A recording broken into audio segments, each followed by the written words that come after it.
السلام علیکم۔ آج مزدور ڈے ہے اور میرا سوال ہے گورنمنٹ سے، صرف اس گورنمنٹ سے نہیں، ہر گورنمنٹ سے میرا سوال ہے، یہ مزدور ڈے کیوں دیتے ہو؟ کیوں ہم لوگوں پہ احسان کرتے ہو؟ 365 ڈے سال کے، پوری زندگی ہر انسان کو میرے اللہ کریم نے دی ہے، تم لوگوں کو ضرورت نہیں ہے ہمیں ایک دن دینے کی؟ اگر دینا ہے نا وہ تو اللہ کی قسم آپ کے آگے ہاتھ جوڑتا ہوں، شرم کرو، شرم میں ڈوب مرو۔ دینا ہے تو کوئی سہولیات دو۔ وہ بندہ 1000-1200 کی دہاڑی لگا کے آتا ہے، 2000 کا چلان کیا ہوتا ہے، ادھر چلان جب بندے کی جیب میں پیسے نہیں ہوتے مزدور کی جیب میں، اور ڈوب مرو، شرم کرو شرم۔ یہ احسان کرو مزدور پہ، یہ ظلمت، یہ فرعون والے اپنے اصول، ان میں نرمی کرو، ان میں تبدیلی کرو۔ بندہ 1000-1200 کی دہاڑی لگاتا ہے، گھر میں اس کی روٹی تو پوری نہیں ہو رہی، اوپر سے 5000 بل آ گیا۔ اور بات سنو، نہیں، ان لوگوں نے مردم شماری کے نام کے اوپر پتہ نہیں کون سی یہ پراپوگنڈے شروع کر، ہر بار دستک دے رہے ہیں، دستک دے رہے ہیں، بھی ویریفیکیشن کرواؤ بھی، جو بندے مستحق ہیں ان کو امداد دی جائے گی۔ دی امداد کون سی؟ وہ صفائی کرنے والے کے بھی 500-500 400 گھر پہ بندے کے اوپر، کرایہ داروں کے اوپر بھی بل آنا شروع ہو گئے۔ اور جس بندے کے پاس رہنے کو مکان ہی نہیں ہے، اس کا گھر بھی کرائے کا، اس کا کام بھی کرائے کا، اور بھائی وہ دیہڑی کر کے گھر کا کرایہ دے گا، گھر کا چولہا جلائے گا، اور یا تم لوگوں کو سویپروں کو بھی بل دے گا۔ لعنت لعنت ہے تمہارے ان قوانین پہ، ان اصولوں پہ، ڈوب کے مرو، شرم کرو، تم لوگوں کو شرم آنی چاہیے۔ مزدور ڈے کے نام پہ مزدوروں پہ کون سا احسان کرتے ہو؟ اور ڈوب مرو، اپنے اے سی والے کمروں سے، کوٹھیوں سے نکلو، دیکھو ہزاروں لاکھوں مزدور یکم مئی کو بھی کام کر رہے ہوتے ہیں، پسینہ کیا سوچ کے دیا مزدور ڈے کا لقب آپ لوگوں نے؟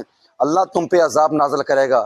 اللہ نے فرعون کو بھی لمبی مہلت دی تھی، جب مہلت ختم ہو گئی نا تو بڑی سخت پکڑ آئی تھی اس کے اوپر، تم لوگوں پر بھی آئے گی، ضرور آئے گی، انشاءاللہ ضرور آئے گی۔ کتنی آوازیں دباؤ گے، کتنے لوگوں کو اٹھاؤ گے، کتنوں کے جیل میں ڈالو گے؟ جب میرے اللہ کی جیل تمہارے لیے کھلے گی نا، تم کسی کو کسی جیل میں نہیں ڈال سکو گے۔ سور و خنزیر ہو تم لوگ، ایک نمبر کے بھیڑیوں سے بدتر ہو تم، خون چوستے ہو۔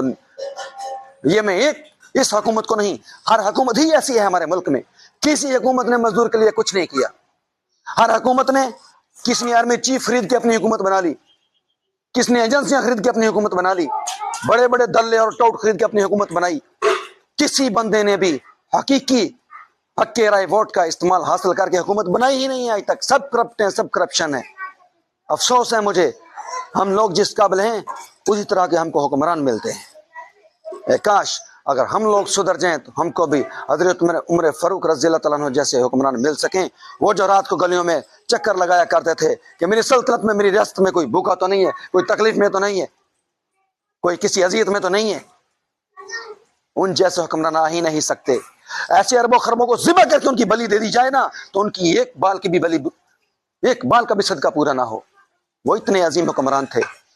شرم کرو تم اپنی ایسی والی کوٹھیوں میں بیٹھ کے، ان بلوں کو، وہ جج، وہ بڑے بڑے آفیسر جن کے بنگلے ہیں، وہ جو کروڑوں کی بجلی چلاتے ہیں، ان کو سب فری ہے، ان کے اوپر کوئی بل نہیں آئیں گے۔ بڑے بڑے عام بندہ 2 پنکھے بھی چلا لیتا ہے نا اگر، تو اس کو بھی 5000 کا بل آ جاتا ہے، اور اس کی 1000 روپیہ دیہڑی ہوتی ہے۔ اگر سوچنا ہے کچھ تو اس کے بارے میں سوچو، اللہ تم پہ رحم فرمائے گا۔ نہیں سوچو گے تو پھر فرعون، نمرود، قارون، شداد جیسوں کے ساتھ تمہارا بھی حال ہوگا، انشاءاللہ ہوگا۔